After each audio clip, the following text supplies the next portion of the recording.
మీ మోకాల నొప్పులకు ఎటువంటి సర్జరీ లేకుండా ఎపియాన్ పెయిన్ క్లినిక్ అందిస్తున్న అత్యాధునిక చికిత్స.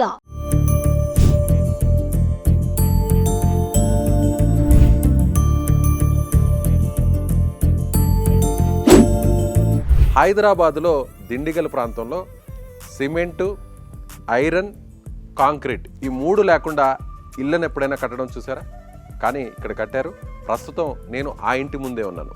చాలా సహజ సిద్ధంగా 100 ఏళ్ల కిందట ఎలాంటి మెటీరియల్ వాడి ఇళ్ళను కట్టారో ఆ ఇంటిని ఇప్పుడు మీకు చూపించే ప్రయత్నం చేస్తాను. రాగానే మనకి ఇక్కడ వినాయకుడు ఉన్నాడు, స్టాచ్యూ ఉంది. ఇది చాలా న్యాచురల్గా ఉంది చూడండి. మొత్తం ఇది రాతితో ఉన్నటువంటి స్టాచ్యూ. అలాగే అటువైపున మనకి కుడివైపున ఆంజనేయ స్వామి విగ్రహం ఉంది. ఏ దేవాలయంలో అయినా ముందుగా విఘ్నేశ్వరుణ్ణి దర్శించుకోవాలి.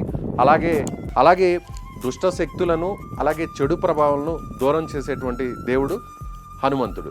లోపలికి వెళ్దాం. ఒకసారి లోపల ఉన్నటువంటి ఇంటి యజమానితో మనం మాట్లాడదాం. ఇంటి మొత్తాన్ని చూపించే ప్రయత్నం చేస్తాను.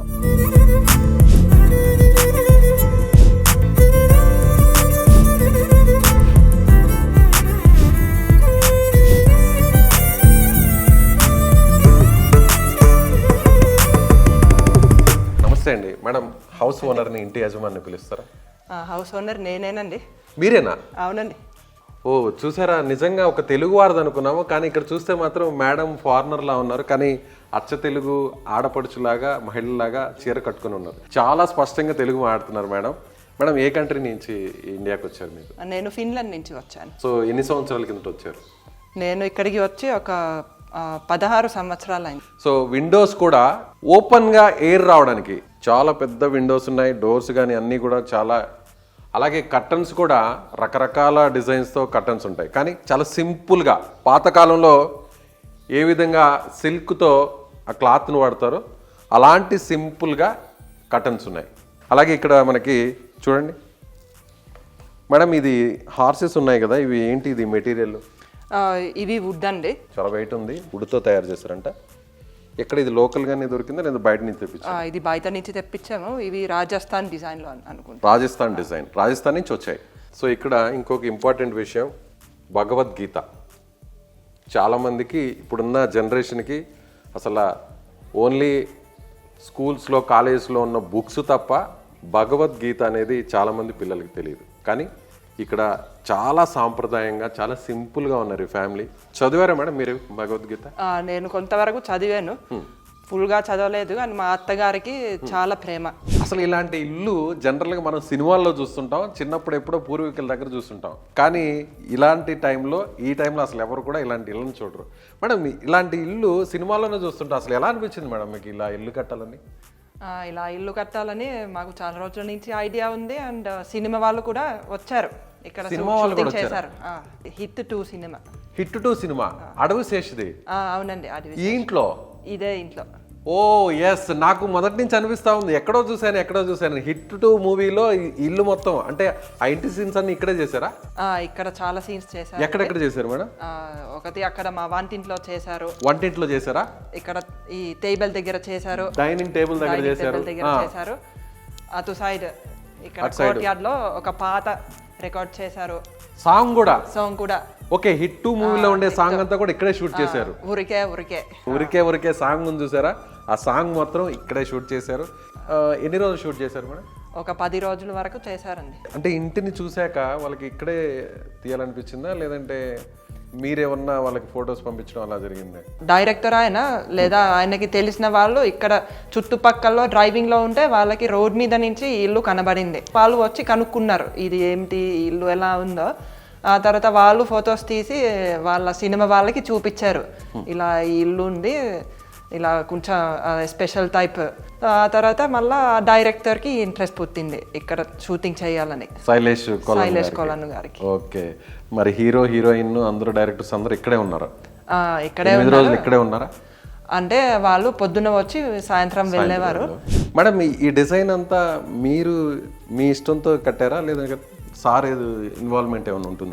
ఇది మొత్తం సార్ ఇన్వాల్వ్మెంట్ అండి. సారే డిజైన్ ఇచ్చారు. ఆ తర్వాత మా ఆర్కిటెక్ట్ ఇలాంటి ఇల్లు చాలా సంవత్సరాల నుంచి ఆయనకి కట్టాలని ఉండింది. ఇంకొక విషయం ఏంటంటే ఇక్కడ లోపలికి వస్తుంటే నేను చల్లగా ఉంది కాళ్ళకి. అంటే ఎందుకంటే ఇక్కడ మనం ప్లాట్ఫామ్ ఒకసారి చూస్తే పాతకాలంలో మనకి నాపరాలు ఉన్నాయి చూసారా, అంతే. ఎలాంటి టైల్స్ కానీ మార్బుల్స్ కానీ గ్రానైట్ కానీ ఎక్కడా వాడలేదు. 100 ఏళ్ల కిందట వాడేటువంటి ప్లాట్ఫామే ఇది. సో మరొక విషయం ఏంటంటే రాగానే ఇక్కడ మనకి ఒక రాతి స్తంభం కనిపిస్తుంది. మొత్తం స్టోనే, ఇది కంప్లీట్గా స్టోనే. దీని మీద వుడ్తో తయారు చేసిన గణేష్ విగ్రహం కూడా ఇక్కడ కూడా ఉంది. అంటే ఎదురుగా ఎవరైనా వచ్చినా ఇంట్లోకి వారికి నేరుగా గణేశుడే వెల్కమ్ చెప్తున్నారనమాట. అలాగే ఇక్కడికి వస్తే ఇంకొక విచిత్రం ఏంటంటే మనకి చూడొచ్చు, ఎక్కడైనా కూడా మనకి ఏ ఇంట్లో అయినా కూడా పిల్లర్స్ ఉంటాయి, కాంక్రీట్తో తయారు చేసిన పిల్లర్స్ ఉంటాయి. కానీ ఇక్కడ కంప్లీట్గా స్టోన్తో ఉంది చూడండి, కంప్లీట్గా. మేడం మొత్తం ఇది స్టోనేనా? అవునండి, ఇది మొత్తం స్టోన్. ఈ పిల్లర్స్ మేము తమిళనాడు నుంచి, మహాబలిపురం నుంచి, తమిళనాడు నుంచి, మహాబలిపురం నుంచి, అక్కడి నుంచి తెప్పించాము. ఓ, అంటే మహాబలిపురం చాలా ఫేమస్, అక్కడ శిలలకు శిల్పాలకు చాలా ఫేమస్. అలాంటి చోట నుంచి తమిళనాడులోని మహాబలిపురం నుంచి ఈ స్టోన్స్ని, ఈ పిల్లర్స్ని తెప్పించారంట. ఇదంతా కూడా చూడొచ్చు సింగిల్ స్టోన్, ఇదంతా కూడా. ఇవి ఇలాంటి స్తూపాలు స్టోన్స్ మనకి ఎక్కడుంటాయంటే కేవలం దేవాలయాల్లోనే కనిపిస్తాయి, అవి కూడా పురాతన దేవాలయాలు. ఇది వరకు సిమెంట్ ఏమన్నా వాడారా దీని వరకు? ఇక్కడ సిమెంట్ అసలు వాడలేదు. కాదు, మరి ఇదేంటి మేడం? ఇక్కడ మేము సున్నంతో కట్టాం. సున్నం మొత్తం సున్నం, ఎక్కడ కూడా సిమెంట్ లేదు, ఆర్సీసీ లేదు, అలా న్యాచురల్ గా అంతా కట్టేసాం. 100 ఏళ్ల కిందట ఎలాంటి మెటీరియల్ వాడారో ఎగ్జాక్ట్ గా అదే వాడారు. ఇక్కడ మనకి ఇటుకురాళ్ళు కనిపిస్తున్నాయి. ఆ ఇటుకురాళ్ళు కూడా ఎంత స్ట్రాంగ్గా ఉన్నాయంటే, అలాగే సిమెంట్ వాడకుండా ఇటుక మీద పెట్టేటప్పుడు మనం జనరల్గా సిమెంట్నే వాడతాం. సిమెంట్ లేకుండా ఎలాంటి కన్స్ట్రక్షన్ ఇప్పుడు అసలు ఈ రోజుల్లో లేదు. కానీ సున్నం, పాతకాలంలో సిమెంటు లేని సమయంలో ఈ సున్నాన్ని వాడి ఇళ్లను కట్టేవారు. సో అదే పద్ధతిలో ఇప్పుడు దీన్ని కన్స్ట్రక్షన్ చేశారంటున్నారు. సో ఇంకా కూడా చూపించే ప్రయత్నం చేస్తాను మీకు, రండి.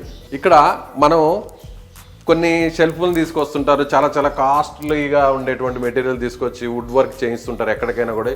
ఇప్పుడు ఎక్కడ వెళ్ళినా కూడా ఇంటీరియర్ అనేది ఇంటికి లక్షలు కోట్ల రూపాయలు కూడా ఖర్చు పెట్టి ఇంటీరియర్ చేయిస్తుంటారు. కానీ చాలా సింపుల్గా, చాలా న్యాచురల్గా స్టోన్స్ చూడండి ఎంత పెద్ద స్టోన్స్ ఉన్నాయి.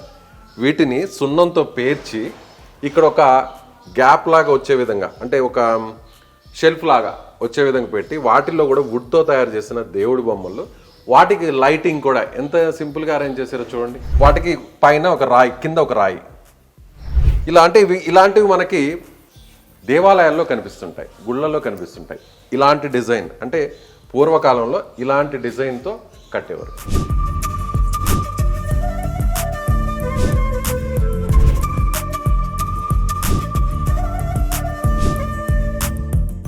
ఈ కాంక్రీట్ లైఫ్లో మనకి చిన్న చిన్న విండోస్ ఉంటాయి. ఎక్కడ ఇంటి మధ్యలో గాలి వెలుతురు వచ్చే పరిస్థితి. కానీ ఇక్కడ ఇంటి మధ్యలో పాతకాలంలో మనం చాలా సినిమాల్లో చూస్తుంటాం, పైన నుంచి వెలుతురు వస్తుంటుంది, ఎండ పడుతుంటుంది, వర్షం పడుతుంది. ఆ వర్షం పడినటువంటి వర్షపు నీరంతా కూడా ఇక్కడ స్టోరేజ్ అవుతుంది. ఆ స్టోరేజ్ అయిన వాటర్ తర్వాత బయటకు వెళ్ళడానికి కూడా ప్రత్యేకంగా కొన్ని ఏర్పాట్లు చేశారు. మీ పిల్లలు ఇక్కడ ఆడుకుంటుంటారు మేడం వర్షం వస్తే? చాలా ఆడుకుంటారు. ఎంతమంది పిల్లలు ఉన్నారు మేడం మీకు? 4 పిల్లలు ఉన్నారు. ఏం చేస్తుంటారు పిల్లలు? మా పెద్ద పాప ఇప్పుడు 11th చదువుతుంది, రెండో పాప 10th, మా బాబు 7th. ఆ తర్వాత మా చిన్న పాప ఇంకా స్కూల్కి వెళ్ళలేదు. ఎంత పాప ఏజ్ ఎంత? 2.5 అండి. 2.5 years. అన్నిటికంటే మరొక ముఖ్యమైనది కృష్ణుడి బొమ్మని ఇక్కడ పెట్టారు, స్టాచ్యూని. మేడం ఇది ఎక్కడి నుంచి తెప్పించారు? ఇది ఒడిశా నుంచి తెప్పించారు. ఒడిశా నుంచి తెప్పించారు. అంటే చూస్తుంటే పూరి జగన్నాథుడు టెంపుల్ స్టోన్ ఎలా ఉందో అలాంటి స్టోనే ఉంది. కరెక్టేనండి, ఎగ్జాక్ట్ గా ఒడిశాలో మనకి ఆ పూరి జగన్నాథుడి దేవాలయాన్ని కట్టినటువంటి రాతి ఎగ్జాక్ట్ గా ఇదే, ఆ రాయి. ప్రశాంతంగా ఇక్కడ కూర్చుంటే ఒక్కసారిగా మనసు చాలా నిర్మలంగా ఉంటుంది. పక్కనే తులసి కోట ఉంది, కృష్ణుడు ఉన్నాడు, చాలా ప్రశాంతంగా ఉంటుంది. పైనుంచి మంచి వెంటిలేషన్ వస్తుంది, మంచి అసలు సన్లైట్ అనేది ఇప్పుడు ఈ కాంక్రీట్ లైఫ్లో అందరికి పడట్లేదు. ఎక్కడ డి విటమిన్ లోపంతోనే ఎక్కడ చూసినా అదే కనిపిస్తుంది మనకి. ఎలాంటి ప్రాబ్లమ్స్ లేకుండా ఇక్కడ ఉంటే ఇంకొక 20 సంవత్సరాలు ఎక్స్ట్రా బతకచ్చు ఇంట్లో ఉంటే. ఇంకా చూపిస్తాను రండి మీకు. ఇంకోటి కూడా మనకి పిల్లర్స్ బీమ్ లేకుండా ఏ స్లాబ్ ఉండదు. ఇంకొక స్పెషాలిటీ కూడా ఉంది. పైనంతా కూడా మనకి మొత్తం దూలాలే, వుడ్తో తయారు చేసిన పాతకాలంలో 100 ఏళ్ల కిందట అంతకు మునుపు ఉన్నటువంటి ఇల్లు ఏదైతే ఉన్నాయో మేడం ఇదంతా కూడా వుడ్డేనా? ఇది అంతా సాల్ వుడ్ అండి. ఇది ఛత్తీస్గఢ్ నుంచి వచ్చింది. కొన్ని పెద్ద పెద్ద దూలాలు నేపాల్ బోర్డర్ నుంచి కూడా తెప్పించాం. మొత్తం పైనంతా కూడా మీకు కనిపిస్తుండేది కాంక్రీట్ కాదండి, మొత్తం రాయే. చూడొచ్చు పైన. మేడం అసలు ఎలా నిలబడుతుంది మేడం? అసలు ఆ రాళ్ళు ఎలా నిలబడుతున్నాయి? అదే మన దూలాల వల్ల రాళ్ళు ఉంటాయి. ఓకే, దూలాల్ని సపోర్ట్ చేసుకొని దానిపైన రాళ్ళు ఉన్నాయి.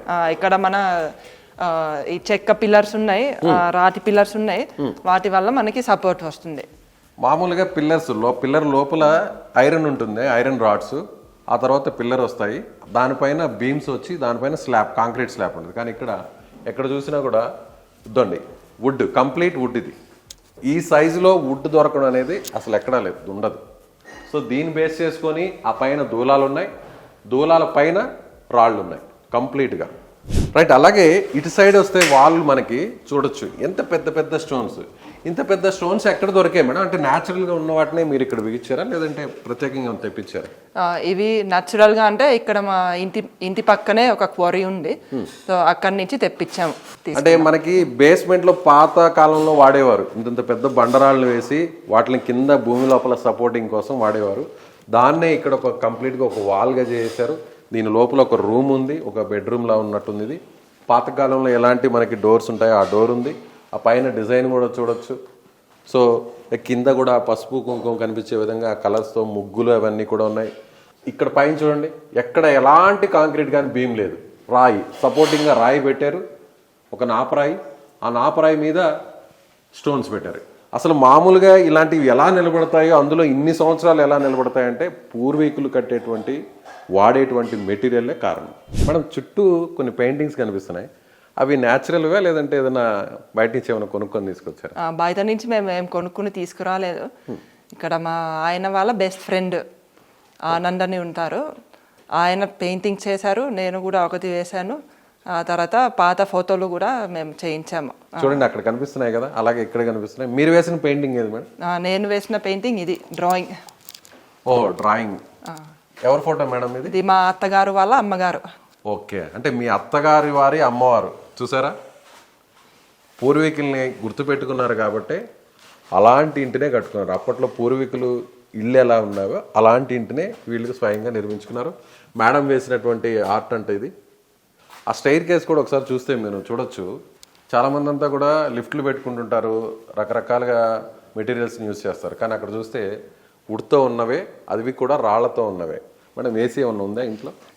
మా ఇంట్లో ఏసీ లేదండి. ఇక్కడికి వస్తే అసలు ఏసీ అవసరమే ఉంటుంది మేడం. ఇప్పుడు చలికాలంలో కొంచెం వెచ్చగా అనిపిస్తుంది, మరి వేసవి కాలంలో చల్లగా ఏమైనా ఉంటుందా?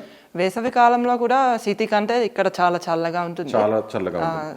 బయట ఇళ్ళకి ఈ ఇంటికి టెంపరేచర్ ఎంత డిఫరెన్స్ ఉంటుంది? టెంపరేచర్ అదే, ఇప్పుడు మనం ఏసీ లేకుండా ఒక మామూలు ఇల్లు చూస్తే ఇక్కడికి అక్కడికి ఒక ఈజీగా ఒక 10-15 డిగ్రీస్ డిఫరెన్స్ ఉండొచ్చు. సో ఎక్కడ చూసినా మనకి పొల్యూషన్, కానీ ఇక్కడ అవేమీ కనిపించదు. ఎయిర్ పొల్యూషన్ ఉండదు, సౌండ్ పొల్యూషన్ ఉండదు, చాలా ప్రశాంతంగా ఉంది. ఇంట్లోకి రాగానే నడుస్తుంటే నాకైతే కాళ్ళకి ఆ రాతి నుంచి వచ్చేటువంటి ఆ చల్లదనం, ఆ స్పర్శ చాలా స్పష్టంగా, అంటే ఫుట్ నుంచి నాకు పాదాల దగ్గర నుంచి బ్రెయిన్ వరకు తెలుస్తుంది. నిజంగా అప్పట్లో పూర్వీకులు ఎందుకని ఇలాంటి ఇళ్లను కట్టేవారో, కట్టిన తర్వాత వారు ఎంత ఆరోగ్యంగా ఉంటారనేది ఈ ఇంటిని చూస్తే అర్థమవుతుంది.